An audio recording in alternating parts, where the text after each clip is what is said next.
Welcome to our channel. Today we how to log into Supabase, manage backend. Open your web browser.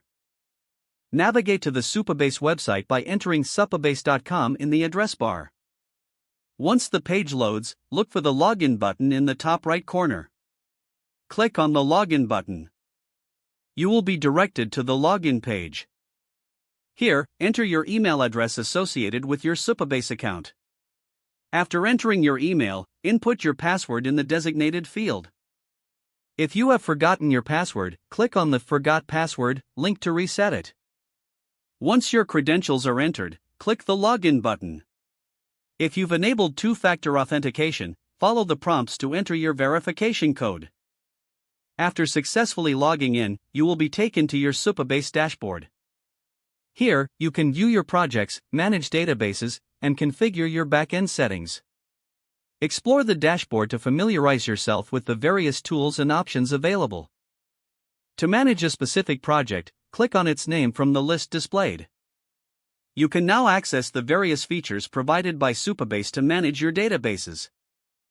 Feel free to explore the documentation for further guidance and advanced features. If the page does not load, refresh the browser or try again in a private or incognito window. Make sure you are using the correct email address, then retype it carefully to avoid small typos.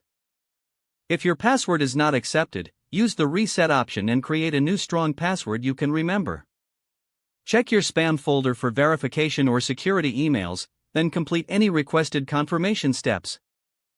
Enable two-factor authentication if available to improve account security and reduce unauthorized access risk.